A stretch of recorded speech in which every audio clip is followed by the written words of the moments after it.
Loss yesterday, but not a terrible one. We treat it like a moral victory Monday. I'm sure you don't, but how is your overall feeling with how the guys played? You know, having an opportunity to go back and watch the film, I thought the guys really came out and started fast, in a hostile environment. That's not an easy place to play. Offensively and defensively in that first quarter is one of the best quarters we've had all year. Unfortunately, we weren't able to carry that over into the second half, but thought the guys played hard. And, I mean, you hit it on the head. There are no moral victories, but we'll learn from this and correct it and try to get better going forward. A big question that we had last week, we talked about it with you last Monday, and then I know AVP was asked about it, and he touched on it, but design run plays for Drake and the lack thereof. He basically, I don't want to quote him incorrectly, but said that the reason in which maybe there aren't many or aren't at all is that they don't want to put Drake in a situation where he could get injured at the end of this season. That was a difference yesterday that we saw. There were some design run plays for him. What was the change? Yeah, to me, we're trying to win a football game. To us, we all are trying to win a football game, coaches and players included, and we're always going to do what's best for the team. And that was what was best for the team yesterday, and he used his legs and made a couple plays. Jerod, you talked about the tale of two halves. First half, offensively, you were able to move the ball well. What do you think was the biggest issue in the second half? I know, obviously, turnovers were a huge part of losing that football game, but what do you think were the biggest issues for you not being able to sustain that success in the second half, especially when it came to offense and maybe moving the football? Look, when we talk about complementary football, that's all three phases. And, our best defense in the first quarter was our offense going out there having extended drives. Like that was against a team like this. And anytime you get an MVP caliber type of player and Josh Allen on the sideline for that, that amount of time, it's good for us. In saying that, this game came down to two things. It came down to us turning the ball over. It came down to us not being able to stop the run. I mean, that's if you boil everything down, decisions made, do this, do that. It was those two things that really hurt us the most. Can you fix those two things for Saturday afternoon? Were they fixable moments, or is it a product of just the build up and a football play? They're definitely fixable. And what this game comes down to is just consistency. Consecutive 6-second plays, play after play after play after play, being consistent, and all 11 guys being on the same page. So to answer your question, yes. Jelani Tavai talked to us on Friday and said that he felt like it was a good week of practice, felt like the defense was clicking. They knew what they needed to do going into this one. It started off strong, kind of fell off in the second half. What do you think it is about that second half of games where your guys maybe aren't fully executing? Well, I guess it depends on what game you watch as far as second half play is concerned. For me, the players, they go out there every single play and try to do what they think is right. And so I have no gripe against that. I would just say, going back to consistency, we just have to, in all three phases, go out there and do and run the plays. I mean, that's what it comes down to. I have to coach better, and we just have to get in that win column. I think, winning heals all. Jerod, this game is all about confidence. Your team was able to do something that not many teams can say that they do, which hold the Buffalo Bills to under 30. Basically, frustrated Josh Allen through the majority of the game, limit him and what he was able to do. How can you, even though it's a loss, how can you take some of that, especially defensively, and say, okay, we were able to do this against a really good offense. I was going to work on the run, but to build off of some of that confidence kind of moving forward in these last two games. Yeah, it's huge. I mean, that's what being a professional is all about. It's about taking the good out of the last game, and this is why we do those self-scouts, take the good out of the last game and move forward. I was so proud of the way those guys did contain, going back to your question, they did a great job for the most part keeping Josh Allen in the pocket. Now, did he get outside? Absolutely, at times. I thought the guys in the back end covered well, but we have to carry that over. We have a huge challenge in front of us here on Saturday. What does the week look like? Does it change with the holiday, with the Saturday afternoon? I was asking Wiggy earlier just kind of what the Sunday to Saturday schedule, days off wise, and then getting ready for the Chargers. Yeah, I mean, look, and I would say it's also a Saturday game, which is always tough. If it was a Sunday game, I mean, it's a little bit different. But look, we'll put extra work in today. We'll put extra work in tomorrow. The guys will have a chance to spend time with their families on Wednesday. Got it. And then really you just continue to make up that time on Thursday and Friday, and the guys understand that, and the captains, they were all for it, and that's what we're going to do. We've been talking about the different reports that have been coming out, whether it's, the Crafts have told you that you are good to go for next season. I know that you answered that question with the media last week saying, I don't know where these reports are coming out from. Then Diana Rossini said, 3 games left of the season. The Crafts want to see close games, but they feel like he is the future. Is that a distraction for your team? Are you proud of how they've handled it? And it must be annoying for you that is a narrative that your guys have to answer to. Yeah, I mean, look, it's not. I mean, you said it, and I agree with you. It's just annoying that you said it, not me. No, we're not going. We're not going. We're not going back. We're not going back. We are not. We are not going back down that road. Are we all clear? Yeah. Are we all clear? You said it, not me. We're not going down that road. Ultimately, every decision in football, it ends. It starts and ends with me.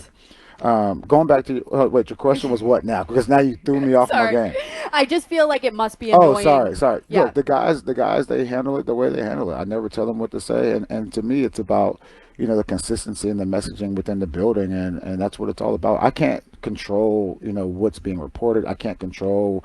There are things I just can't control, but what I can control is my attitude and the way I approach every single week, the way I approach all the players, trying to get them better. Well, because Drake May, when he was asked about it after the game, he said basically, I think the reports are BS, and, we support Jerod, we support AVP, but the look on his face, the way he was grabbing the back of his neck, it's like, when are we going to stop this narrative over and over again, week after week? Do you wish that maybe the Crafts would come out and say, hey, we've had the discussion, Gerod's good to go next year?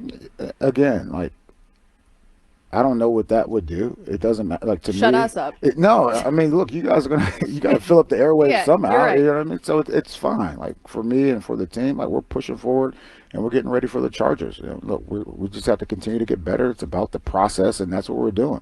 Obviously, no one's excited. Fans, coaches, players, anyone. No one's excited about our record.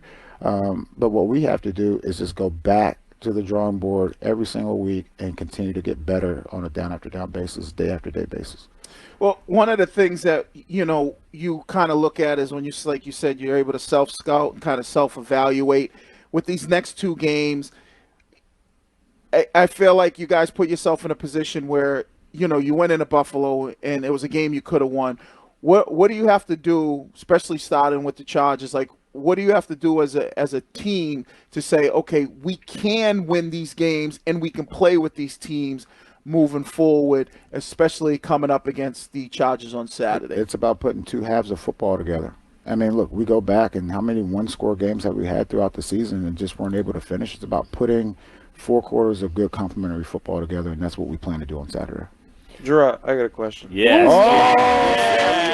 Boy, way to step in. I love it. Good. I'm just wondering, how the seasons went. What is your thought process going into next season, and what are you thinking towards? What are you thinking now? I know you got the Chargers coming up Saturday, but what are you thinking after the season and whatnot during the off season? Yeah, I would say, we try. That's a good question, by the way. Train them up. Train them up. Proud dad. Proud dad. Excited. Proud dad moment. Look, I try to stay as present as possible with the reality, but the reality is you always have to look out the front windshield when you're trying to build a team. For me, after we get through the season, there are a lot of things, a lot of checklists that you have to go through. What players you want to keep around, what coaches you want to keep around here, how the process of the season, what I did right, what I did wrong. I have to put a mirror in front of my face, and it starts with me, putting a mirror in front of my face and really just going through the things that I have to get better at going forward. And look, everything that we've done this year, from a process standpoint, I mean, some of it's been good, some of it's been bad, but that is part of being, in your first year. Whether your first year and whatever, first year you want to be a journalist, first year, it's a learning experience. But the most important thing is to be able to reflect and be honest with yourself, when you didn't do things the right way or when you did it the wrong way. I have a question about the kickoffs. And the kids were debating it on the couch last night watching the game. Has it taken out some of the strategy on special teams? And do you like the new kickoffs? for me, I'm just a huge fan of trying to kick it out the back of the end zone. What I will say is, as the weather starts to change, even though you want to kick it out the back of the end zone, as it gets cold, the ball does not carry as far.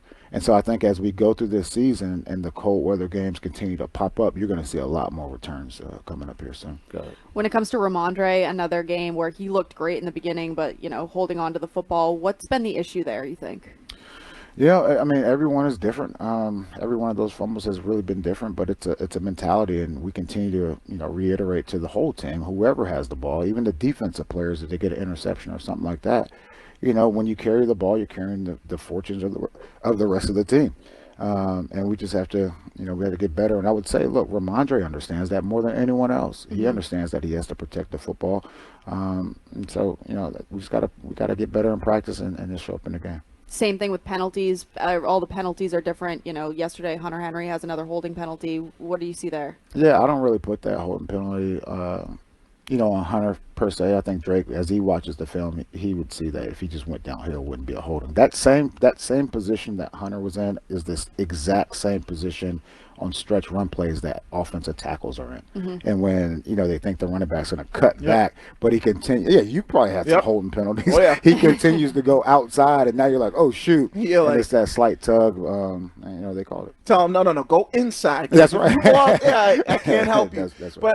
But the one, when you look at this game and you look at like kind of where your team is, and the thing that maybe you take away as a positive thing is when you have your guys, whether it's Drake Maye, whether it's Hunter Henry, there's been a couple guys on defense talking about the respect that they have for you as a coach, and they love you as a coach. And like you said, it's going to be very difficult for somebody in their first year because there's going to be the ups and downs. But what does it mean when your players come out publicly? Not necessarily that they have to defend you, but just to know, like, that's the sentiment in the locker room is that your players really, they got your back. I mean, look, I appreciate it. And I've said this before, like, this game is all about relationships. And again, as we continue to build, like, we're going to do it together. You think about it, even with the quarterback. Like, we're growing up together. This is his rookie year, and I fully anticipate us, getting better as a team going forward.